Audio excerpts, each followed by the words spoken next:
as a teen or a kid, I remember I'd get together with my best friend Miller, and we would just make cookie dough just for the dough. I love that. Oh, I'm a huge cookie dough fan. I am right there with you. I mean, I haven't stopped and passed it on to my children. And I would eat cookie dough over cookies every day. Welcome to Chef Over Your Shoulder, our podcast about the connections we make through cooking. Pairing professional chefs, Jody and Kirstie from the Culinary Studio, with me, a burn to the bottom of the pan expert, creates the perfect recipe to demystify the kitchen and bring back the joy of cooking without the pressure. Why does food always taste better late at night when you're standing at the kitchen counter? On today's episode, Jody, Kirstie, and I are sharing our absolute favorite midnight snacks. We talk about why the perfect sandwich is truly the pinnacle of a late night snack. And Jody teaches us the art of making the perfect peanut butter toast. If you're looking for something a little bit lighter, we also share our favorite healthy snacks that still satisfy those late night cravings. Even when it comes to snacking, Jody and Kirstie still bring their professional expertise to the kitchen. They share how to revive yesterday's pizza so the crust stays crispy and the cheese stays melty. Of course, not all late night snacks are eaten in the comfort of your own home. Kirstie shares a legendary New Year's Eve story that ended at a 7-Eleven with the perfect midnight snack that saved the night. Kirstie and I also confess that raw cookie dough is one of our favorite treats, even while Jody expresses her professional concern over our raw flour intake. But in the end, we all agree that a simple bowl of cereal might just be the perfect midnight snack of all. Good morning, Jody and Kirstie. I feel like the topic of this podcast, we shouldn't be recording in the morning. We should be recording at midnight and snacking while we do it. Drinking beer and wine. That's right. We'll have to do that next time. Yeah, I think that was my text message that I sent out. Like, hey, we should do a midnight snacks episode. And now I can't remember why. See, that's going to be okay, though, because I think you guys still have some great ideas for midnight snacks. And I think we all have very different ideas of what midnight snacks are. So we're gonna get into that. But first, I did do some homework and some cooking last week. Love it. We love hearing your progress, Amy, as does our TV land audience. I know we got some feedback about that. So I'm going to keep cooking and I'm going to keep bringing my feedback back. So last week I was looking for something sort of weeknight because we were busy. And so went on the Culinary Studio website, was looking at the recipes, and we had talked a little bit about meatloaf in the pantry episode, and you had both wondered why I had meatloaf spice. And I said, well, I don't know. I put meat in a bowl and put the spice on and put it in the oven. And you guys were not very impressed with that, which I can totally understand.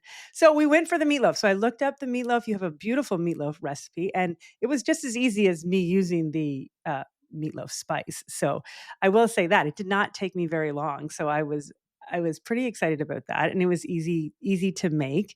It calls for apple butter, which I thought was very cool. I will say I couldn't find apple butter because I was rushing and I actually ordered groceries online that day, but I found a barbecue sauce with apple butter. So I picked that instead.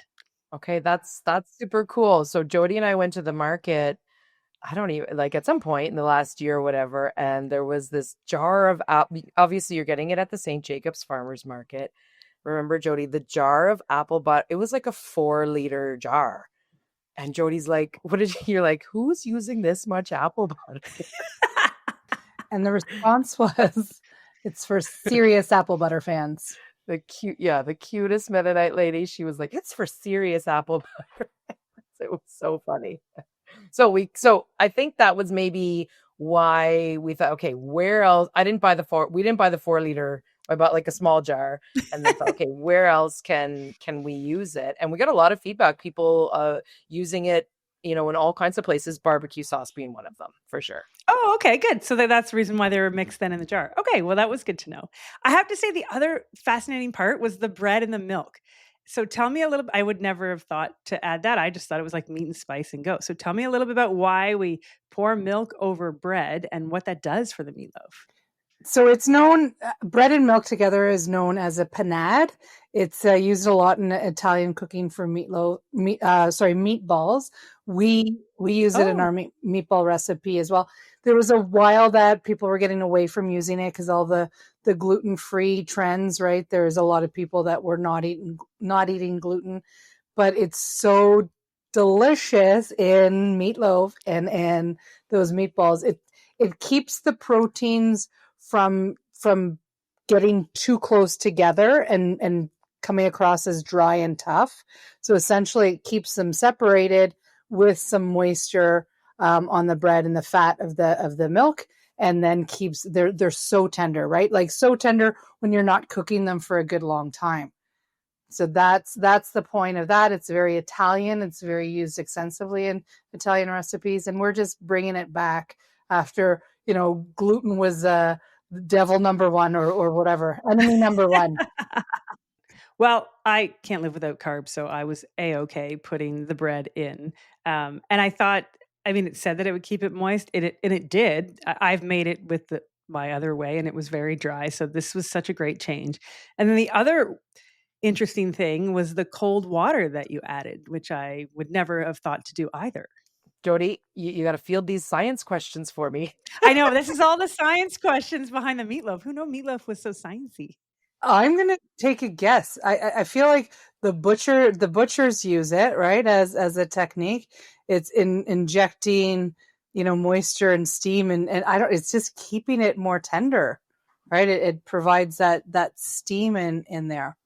My favorite thing about that meatloaf, and it's the reason we did it, it's the reason why I didn't like meatloaf as a kid, is because I think that just raw onions were thrown in and then they'd fall out, right? They'd be like, so my favorite part is the caramelized onion, taking that time, and it gives it some sweetness. Again, it adds some more moisture. So I'm glad you liked it. Glad you liked it.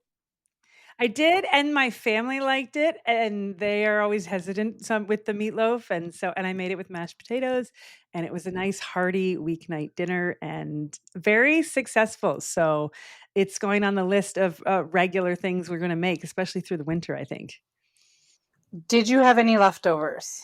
No, we did not. So I only made it. There are only 3 of us at home that night. So I only made it for one pan, and Xavier had 2 helpings. And so it was gone, which was great.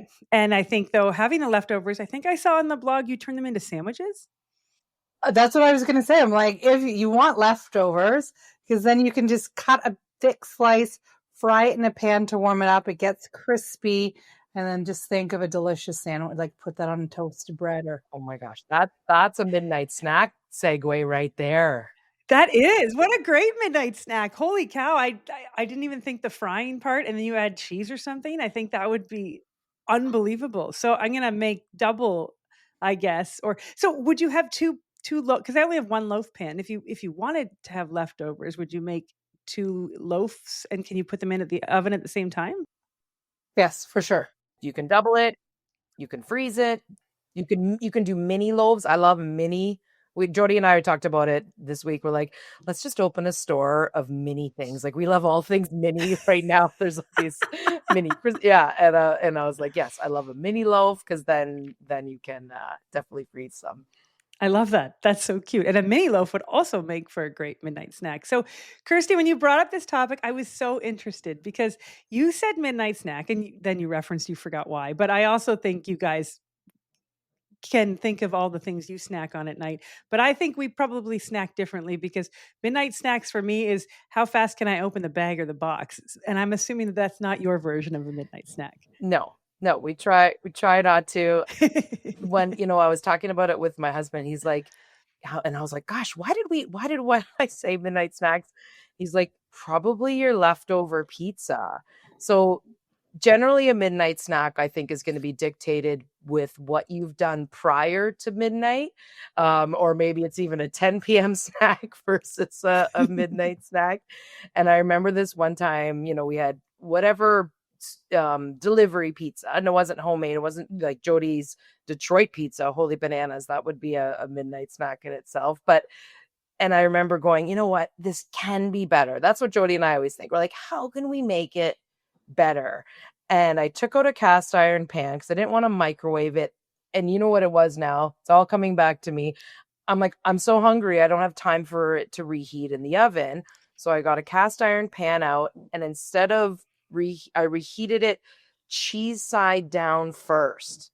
So the cheese got like really, like, oh my gosh, like crusty, like the like little burnt cheese bits from like a grilled cheese sandwich. That was the whole top. And then it released enough fat so that when I flipped over the slice, it crisped the bottom in this like cheese fat and pepperoni fat.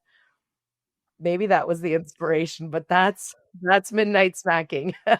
That is like number one midnight snack. I love the upside down warming up. What a great idea. I weirdly am not a midnight snacker. Like overall, I'm like, why not? And like, is it from my mom's Weight Watcher days of not eating at night? Shout out to Weight Watchers. It's totally different now, right? With the point system and everything else. But back in the day, it was like, you're not eating late at night. And I still don't. My kids all do. And I call them night raccoons because they're making they're making gourmet meals at night. Like I wake up to a sink full of dishes. They've made pasta. They've made like all of these different things. And it's wild to me. I tend not to snack at night, but one memorable one was my kids were young. We were sleep deprived. We were exhausted. We had tacos and we just, we must have had them for dinner that night. And we got up we were up at 3 a.m, young kids. Yeah. And so we just warmed up those corn tortillas and just ate tacos in the middle of the night. I love a taco. Surprisingly, it doesn't need a lot of filling, I guess, to make a delicious taco. There's so many things. Maybe I wasn't even having tacos. We had like leftover pulled beef or pork or, an avocado loose leaf and a jar of salsa and just made a delicious midnight snack of a taco.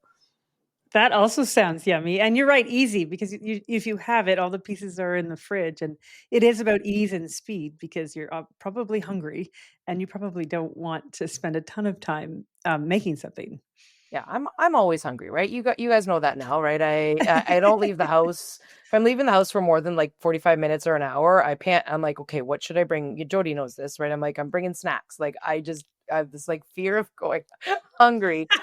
And like I was and so I was thinking about, when you're snacking, it's you're either one side or the other, right? You're either greasy pizza, or for me, like I think I have, yogurt with maple syrup almost every night.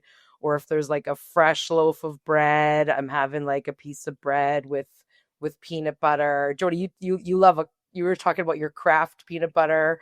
I'm like Kraft versus Adams, right? Is toast and peanut butter your go-to, Jody? And I guess we should say too, I'm a 4:00 snacker. I could eat the whole fridge at 4:00 every single day in the afternoon. So I think we call it midnight snacks because that's maybe where our memories come from. But age and stage depends on the time. But all of these snacks can be made at any time during the day at a fairly quick pace, I would think. So, like those people that get grumpy if they don't eat? That's me.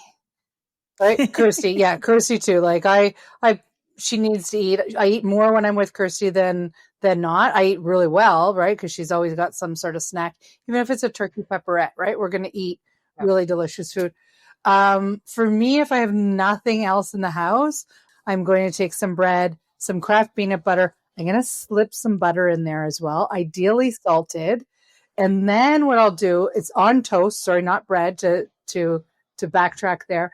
And it goes in the microwave for 7 to 9 seconds so that the peanut butter is melted and it's like liquid peanut. It's so good. So good. My brother does that. I thought he was the only one. He's like 5 seconds with that peanut butter. And then I'm happy. Like, I'm like, if it's like I'm not cooking today kind of day, I'm like, I'm going to eat bread and peanut or toast and peanut butter. And I am happy. Well, I love toast and peanut butter, but you said put it in the microwave to melt it. So I melt it by having peanut butter and crumpets. And it comes out of the toaster. You put the peanut butter on and it melts into the little holes. And then it's so yum. So fancy with the crumpets. I've never had a crumpet. You've never had a crumpet? I've never had one. No. Why have I never had a crumpet? It's like it's so thick you have to toast it twice in order to make sure that it's really toasted. And then I either put like sugar cinnamon on it or peanut butter, and it is an epic snack. Okay, do you put butter before the sugar, cinnamon, and the butter? Yes, before the sugar, cinnamon. At home, I don't put butter with the peanut butter. But when you said that, Jody, if I'm at brunch and there's like toast on the table, my favorite thing is it's always buttered, is to add the peanut butter to it. And it's like my own little delicacy when I'm out. Okay. See, I only eat toast and peanut butter at my own house. I would never eat it out. And not because I'm embarrassed by it at all, but because I need it to be the right temperature. I need my microwave to melt my peanut butter. I don't do anything while I'm waiting for my toast, right? Sitting there waiting, anticipating, right? It pops up, butter right away, peanut butter, 7 to 8 seconds, depend on the ambient temperature. And I sit down, don't talk to anyone until I'm done. Okay, answer me a question. Why are some toasters like $19.99 and like $399? Like, what's the difference? I was like, oh, maybe I should get a new toaster. Why is there this huge price gap in a toaster? It's all doing the same thing, no? It's a good question. I don't know. I think sometimes toasters do 12 things. Our toaster does not. It toasts the toast and it pops up. I don't know. You're right. It's one of those things where you buy it and you often don't need a new one. And then there is a price range. And so I'm curious as to why too. I'm going to say maybe it's a difference between, that Jack in the Box and it's just like slowly and then it pops up and scares the shit out of you. Or just a new version of it where it just kind of dances up and says, hi, I'm toasted. I don't know. We haven't tested them. Maybe we should. Thank you. Jody always has a way of explaining things that make sense to me. And it's total nonsense. I don't know. It sounds pretty good though. It's a healthy guesstimate, I don't know. All right. Well, Jody, you mentioned how you don't snack as much now, but your kids are up late. And I think that sounds pretty normal. The kids eat later than the parents often. So we were kids once and we probably did a lot of midnight snacking. So what did you sneak out of the cupboard as a child during sleepovers or when you wanted to sneak to the kitchen for a snack? What was your go-to as kids? I'll let Kirstie answer this again because I didn't. I was so scared shitless. I followed the rules. I know you're surprised by this, but I'm a rule follower. I was at a sleepover. I was snug as a bug in a rug in that sleeping bag, and I wasn't getting out for nothing. I think it was like, not like it was encouraged in our house, but I know my dad did. Like, I know like he'd be like laying there. And I'm the same way now. I'm like reading. I'm like, oh, I'm a little hungry. So I gotta like go downstairs and get a banana or better yet, if there's coffee cake, I'm eating like 3 slices. But as a teen or a kid, I remember I'd get together with my best friend Miller and we would just make cookie dough just for the dough, right? Like just like fun snacking like that, right? Or our bits and bites. My mom's been making our bits and bites. We've kind of skewed the recipe a little bit. Jody made some last year, and for me, it's the food talks to me. I don't know if it talks to you, but when I'm sitting on the couch, right, there's this little voice going, there's those bits and bites in the cupboard, right? Like, and I'll just go, like, just gotta go. I gotta eat them, right? They're just talking to me till they're gone. I love that. Oh, I'm a huge cookie dough fan. I am right there with you. I mean, I haven't stopped and passed it on to my children. And I would eat cookie dough over cookies every day. Yes, 100%. Okay, ladies, you know that we're not supposed to eat raw flour and raw cookie dough, right? I know that there's versions out there, but I am going to create a version of raw cookie dough that you can make at home so you can eat copious amounts of it. Oh, that would be good. Well, I'll tell you my hack because I did know that and I was always conscious about it. So the packaged Quaker oatmeal cookies that you just add water to, that was my hack. So I would get that, put the package in, put the water in, stir it up, and it would be cookie dough. There's no egg, no flour, and you could eat it without feeling guilty about the egg and the raw flour. So like little oat balls. Well, whatever fit on the spoon. She's not even balling it up. No. It's like right from the bowl in the spoon, like you're eating cereal. Yeah, nothing beats that memory of licking the spoon or licking the beet, right? It would remember like the dangerous, like, mixer. You're looking at like a lollipop and you're trying to get all of the cookie dough off it. It was like the best. Yeah, because you want that dough so bad. So if we're not going to eat the raw flour and the eggs, and maybe we're going to be a little more conscious about what we eat, but we go back to ease. What would be like 3 items to have in your pantry served for an emergency snack attack? I'm gonna go healthy on this one, and I always have toasted almonds, right? Like there's the greasy pizza, but I always have toasted almonds, or even cashews, snacking like that, right? I like a banana. I love a toast and cottage cheese. I know that's not super pantry, but that's another midnight snack that my Oma used to always have. Bit more on the healthy side. That is more on the healthy side. I have to say, we don't do cottage cheese. And then Jackson, because he's training, brought it into the house in the summer and he loves cottage cheese on toast. But Okay. Steve and I are like, keep that to your side of the fridge. Oh, that's funny. Yeah.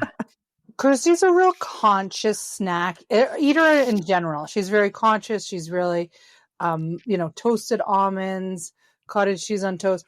Like my snacks are real guilty pleasures. And maybe that's why, like, I've had a couple renditions of what I was going to tell you that I eat, right? Like mine is Tostitos whole wheat chips with queso dip out of a jar right out of the fridge. Still cold, right? Like not good. I know, you know what? I'm like, how would I even make this? Like I can't even decipher what would be the mother recipe. I know what the mother recipe is, but for this queso dip, I'm like, I don't know. I feel like it might just be cheese powder, and I don't know how they make cheese powder. And You're looking to buy edible oil product, whatever that is. I don't know, but I like it. Jody, I'm gonna take your vision and I'm gonna lump it all into one fantastic recipe, right? I'm gonna take your cheese weird dip thing, and I'm gonna take, memories of your mom, and I'm gonna put it all together in Jody's mom's chicken crack dip recipe that we can then add to these show notes. When I first met your mom and we would, go on these trips and whatnot, and she'd be like, I'll just bring my chicken dip. And it's called chicken crack dip for a reason, if we're allowed to say this. We just cannot stop eating it. And it's her signature recipe. And I think that maybe that would fit your bill instead of the waxy cold queso. I wasn't going to say anything because I knew you would be like, I'm never going to convert you. I would never say, I'm going to get Kirstie to eat this and she'll really enjoy it. She's like, I'm not even trying it. Okay, but I have eaten a 7-Eleven taquito at midnight. So that was a fun story. It was New Year's Eve even, Amy, right? Where like my husband and I, we had like a whole night planned. And then of course, the kids got sick and we had to go home, but we were starving. We hadn't eaten yet. And my husband's like, let's stop at 7-Eleven for hot dogs and taquitos. So we did, and then we got home, and he proceeded to put mustard on the hot dog. It was expired, it was like all separated and stuff. He's like, "This is the worst New Year's ever," right? I mean, expired hot dogs and taquitos from 7-Eleven, but fresh. Those taquitos are not too bad. I think we have all have those stories, but some of my favorite midnight snacks are the fancy ones. If you go to a wedding, often the midnight snack spread is the most. It's better than the meal almost. We went to a couple where it was all like a fish bar and everything, or we did candy bar because that was us. But sometimes that's like high end midnight snacks. So the best midnight snack at a wedding that I had was at Kirstie's wedding. Of course. Did you say of course? Yes, I said of course. Yeah, of course. So I was a single mom at the time, but essentially her 11 o'clock buffet was a sandwich bar, but not pre-made, just all of these delicious deli meats. Kirstie, where did you get it? It's so funny. You're telling me this, and you have a better recollection of this than I do, Jody. I think it might, at the time, Oh So Good Meats was a thing, and it's not even there anymore. Do you remember that, Amy? It's kind of was in your neck of the woods.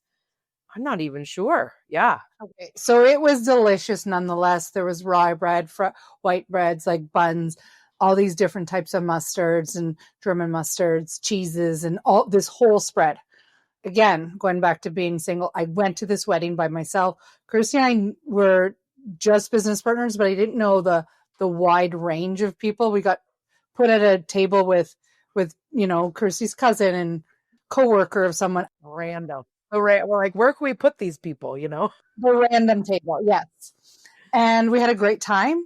So it was time to leave. I was getting a ride home. I'm like, just 1 minute, please. I made myself the best sandwich. I wrapped it in like napkins, shoved it in my purse, hitched a ride home safely, like I knew the people, hitched a ride home, sat on my couch by myself and ate this glorious fresh sandwich. It was so good. Right when it hits right, it hits right. And that is my all-time favorite midnight snack. Are you tearing up, my girl? I'm tearing up a little bit. It's funny. My friend had me over for lunch. She's like, it's just a sandwich. I'm like, no, like sandwiches. I think we've come full circle, ladies. Midnight snack, a sandwich, right? Like they're just so simple and so delicious, right? It's a real treat. Yes, that sounds like a fantastic midnight snack wedding buffet bar. But you're not wrong, Kirstie. Steve and I call them little sandwiches, and it's like it indicates it's not like for lunch or it's like a snack. And the best part is it can be anything because whatever bread's around, it could be a baguette, it could be bread, it could be an English muffin, it could be whatever, a crumpet, and then whatever's around, and then it just does make the best snack. And you just stand in the kitchen and eat it, and it's fantastic. Sandwiches are the supreme midnight snack. We know that, right? But if you've ever been to Toronto at midnight, the most popular, what's bumping at midnight are the Spadina Street Chinese restaurants. Like that's the time you're eating that food. You wake up a little swollen the next morning because it's so salty, unapologetically salty, a friend once told me. And that, I think that for me, it's right up there. When my husband and I used to work in the restaurant together, we would go out to eat after, right? So, and the only thing that's open at midnight are Chinese restaurants, right? There's definitely some here in Kitchener-Waterloo, and we would go and eat Chinese food at midnight. And I think that's actually a fairly traditional midnight thing to do. So that's going to be right up there for me as well. I love it. We have the home midnight snack option, and we have the if you're out on the town midnight snack option. That we have the healthy, we have the queso dip version. We have toasted, we have untoasted, and we have cookie dough. You can't judge me. It just makes me a real person. I'm not judging. I'll have to try it. So I'm going to ring your doorbell at midnight someday. Well, thank you for sharing your midnight snacks, because now we have some quick recipes that we can do all day long. And I love the idea of taking what's from the fridge and just coming up with whatever. It's like mini comfort food, which I think is important to have, because there are those times where you just need it and it just makes you feel better. I think one thing we forgot to mention was cereal. Cereal's for midnight. Cereal's not for breakfast. Am I right, Amy? Yes. Yeah, honorable mention. I would agree. And when we were kids, don't forget that we never had sugared cereals. We had Cheerios that we would put that corn syrup on as well. Oh, yes, and it would kind of stick together. I felt like I was creating something. Thank you, Jody. I totally agree. I could crush a box of cereal at night any day of the week. And with the Cheerios, Jody, I didn't use corn syrup. I used brown sugar. Ooh. And so then the milk would be like sugary milk at the end, and you could just keep pouring the cereal in and just adding a little milk and a little more sugar. And that is you're not wrong, Kirstie. I'm so glad you brought that up. The cereal is one of my favorite snacks of all time. Yeah, I never eat it in the morning, only at night. Thank you for joining us in the kitchen today. If you'd like to know more about what we talked about, including recipes, recommendations, and links to Jody and Kirstie's full selection of online classes, you can find everything in the show notes or visit the Culinary Studio website. If you enjoyed today's episode, please subscribe to the podcast and take a moment to leave us a review. Chef Over Your Shoulder is a member of the Bespoke Productions Hub podcast network. Happy cooking.